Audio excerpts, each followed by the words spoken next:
You wake up in the dark, not in your bed, not under a roof, not behind a locked door. You wake up because something outside the shelter has gone quiet. And in the Stone Age, silence is not peaceful. Silence means something is listening. Your eyes open before your mind does. The fire is low, the air is cold, the people beside you are still breathing, wrapped in animal skins, curled near the last orange glow of the embers. Somewhere beyond the edge of the light, grass moves. Would you survive this night? For most of human history, night was not a time for comfort. It was a problem to solve. Your ancestors did not have walls, streetlights, phones, police, antibiotics, or a button that could summon help. They had fire, other people, sharp stones, memory, and fear. Fear was not weakness. Fear was equipment. The humans who ignored strange sounds did not become your ancestors. You might imagine Stone Age people sleeping like characters in a cartoon cave, snoring safely under a fur blanket while a tiny fire crackles nearby. That image is cute. It is also too easy. Real prehistoric night was colder, louder, smellier, and much more alive. The darkness had teeth. Archaeologists know this partly because early human sites are not just piles of tools. They are crime scenes left behind by time. Bones carry cut marks, bite marks, burns, breaks, and patterns. A stone flake can tell you someone butchered meat. A burned bone can tell you someone used fire. A cave floor can tell you whether people came back again and again, or whether they were only passing through. At Wonderwork Cave in South Africa, Francesco Berna and his colleagues reported microscopic evidence of burned bone and ashed plant material in layers about 1 million years old. Microscopic means too small to understand with your eyes alone. So researchers studied tiny traces in the sediment itself. The point is simple. Fire was not just a dramatic image. Fire was technology. And at night, technology mattered. A fire could warm your hands. It could make meat easier to chew. Richard Wrangham, the Harvard anthropologist, argued in his cooking hypothesis that cooked food gave human ancestors more usable energy because heat begins breaking food down before the body has to do the work. That does not mean every ancient human meal was a barbecue. It means fire changed the rules. But fire was not a magic shield. A small fire can die. Wet wood can smoke. Sparks can drift. A sleeping child can roll too close. A predator can wait beyond the glow and let hunger do the thinking. So your first job is not to sleep. Your first job is to make it to morning. Imagine you are in a small band of foragers. Foragers are people who live by finding wild foods, hunting animals, gathering plants, and moving through a landscape instead of farming one fixed field. There are perhaps 20 or 30 people near you. Some are children, some are old, some know which berries can make you sick, some know where water hides after dry days. Some know how to read tracks in mud like a sentence. No one survives alone for long. That is the first rule of the night. You are not the strongest animal in the dark. You cannot outrun a leopard. You cannot smell danger like a hyena. You cannot see like an owl. Your claws are embarrassing. Your teeth are not impressive. If a mammoth saw your hands, it would not feel threatened. But you have people. You have memory. You have fire. You have the ability to look at a shadow and whisper, something is wrong. This is why the Stone Age night was not only a battle against animals, it was a social machine. Someone had to feed the fire. Someone had to wake when a baby cried. Someone had to notice when the wind changed. Someone had to remember that the dry branch pile was almost empty. Someone had to decide whether the sound in the grass was harmless or whether everybody needed to move. Could you do that half asleep? Modern sleep researchers have found something interesting in present-day foraging and small-scale societies. These groups are not fossils of the past, and they are not identical to ancient humans. They are living people in modern historical circumstances. But they can still help researchers ask better questions about how humans sleep without electricity, mattresses, and climate control.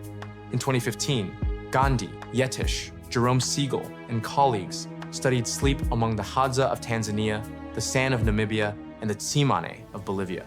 They found that people often slept less than the modern 8-hour ideal, with sleep timing shaped strongly by temperature and environment. Plain English, your body does not sleep in a vacuum. It listens to the world. When the night cooled, sleep became easier. When the morning reached its coldest point, people often woke. That matters because your Stone Age body is not using a phone alarm. It is using darkness, temperature, hunger, sound, danger, and other bodies nearby. Then, David Sampson, Alyssa Crittenden, and colleagues studied Hadza nighttime activity and proposed something called sentinel-like behavior. A sentinel is a watcher, not necessarily a guard standing dramatically with a spear, but someone awake enough to notice trouble. In mixed age groups, different sleep patterns meant there was often someone awake or lightly awake during the night. This does not mean ancient grandparents were sitting up like security guards with stone clipboards. It means human sleep may have been safer because it was social. One person wakes, another turns over. An elder stirs, a child coughs. Someone adds a branch to the fire. Someone hears a sound and freezes. That tiny chain of awareness can be the difference between a bad night and no morning. Now reconstruct the scene. You are lying on hard ground near a cave mouth or a temporary shelter. The ground is not soft. It presses into your hip. Your blanket smells like animal fat, smoke, and old rain. Your hair smells like fire because everything smells like fire. Smoke gets into your skin, your clothing, your food, and your memory. The people closest to the flames are warmer. The people at the edge of the group are colder. Dogs may or may not be there, depending on the time and place, because the relationship between humans and dogs developed later and differently across regions. So do not count on a loyal prehistoric puppy saving you. Tonight, your alarm system is your nervous system. A branch snaps. Your stomach tightens. You look toward the dark. This reaction is older than your calendar, older than your job, older than the word weekend. Your brain was not built only to answer emails and choose passwords. It was built to notice movement in the dark. That is useful. It is also exhausting. The Stone Age did not have anxiety as a lifestyle brand, but it had real reasons to be anxious. Cold could kill you. Infection could kill you. A fall could kill you. A bad decision about food could kill you. A predator could kill you. Another group of humans could kill you.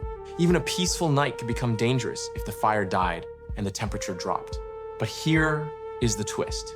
You might not survive the Stone Age night because you are too weak. You might not survive because you are too alone. Modern survival stories often worship the lone hero. One person, one knife, one dramatic jawline. But ancient human survival was usually not about being the toughest individual in the landscape. It was about being part of a group that could share attention, food, warmth, information, and fear. Your ancestors survived because fear was distributed. One person did not have to know everything. The group knew. At Blombos Cave in South Africa, archaeologists have found evidence connected to early Homo sapiens, including engraved ochre, shell beads, and bone tools. Ochre is a natural pigment, often reddish, that people could use for marking, coloring, or practical mixtures. These finds matter because they show that ancient humans were not just surviving like frightened animals. They were thinking, signaling, decorating, planning, and making meaning. Even in a dangerous world, the human mind made symbols. That should change how you imagine the night. Around the fire, people were not only waiting to be eaten, they were sharing knowledge. They were watching children. They were repairing tools. They were telling stories. Polly Weissner, an anthropologist who studied firelight conversations among the Jew Hoanzi, argued that night talk around fires often shifts towards stories, relationships, imagination, and social life. The day may be for practical work. The night can be for becoming a people. So the fire did two things at once.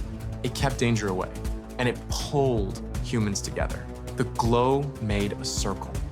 Inside the circle, faces appeared. Outside the circle, the world disappeared. That border mattered. It made a tiny island of human control in an ocean of darkness. Would you know how to live inside that circle? You would need to understand that every object has a job. The spear is not decoration. The stone flake is not trash. The ember is not just light. The old woman who wakes before dawn is not useless. The child who cries is not only noise. The person who remembers where dry wood was found yesterday may save everyone tonight. Nothing is casual when tomorrow is not guaranteed. You would also need to accept boredom. A Stone Age night was not an action movie from sunset to sunrise. Much of it was waiting, listening, adjusting, scratching insect bites, moving closer to heat, moving away from smoke, checking whether that sound happened again. Modern life has trained you to treat stillness as a problem. Your ancestors treated stillness as information. If the insects stopped, why? If the birds shifted, why? If the fire smoked differently, why? If a child suddenly became silent, why? The ancient night asked questions before it gave answers, and your body still remembers some of them. This is why a dark room can feel different after you hear a noise. It is why your brain can turn a coat on a chair into a stranger. It is why a tiny sound at 2 a.m. feels more important than the same sound at noon. Your nervous system is not being stupid. It is running old software in a new house. But the new house has changed the problem. Today, the darkness usually does not contain a leopard. It contains a refrigerator, a charger cable, and maybe your own bad decisions from yesterday. The threat is quieter now. A deadline, a notification, a bill, a message you do not want to answer, a life that keeps glowing long after the sun goes down. Your ancestors feared the dark because something might be outside. You fear the dark because something might be inside your own head. That sounds modern. It is not completely modern. The ancient night was always partly outside and partly inside. Outside were animals, cold, strangers, and hunger. Inside were memory, imagination, and dread. The same mind that could invent a story around the fire could also imagine teeth beyond the trees. That imagination helped humans survive. It also made them suffer in advance.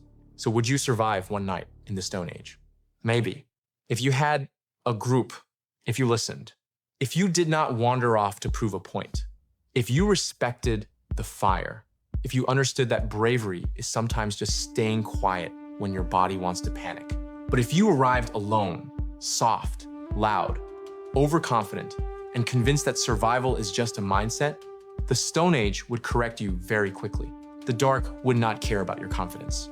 The cold would not care about your plans. The predator would not care that you watched documentaries. Morning was not promised.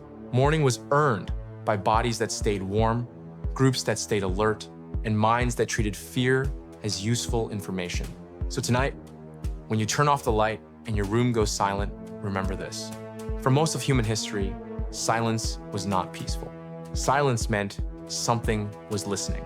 And if you are lucky, someone beside the fire was listening too.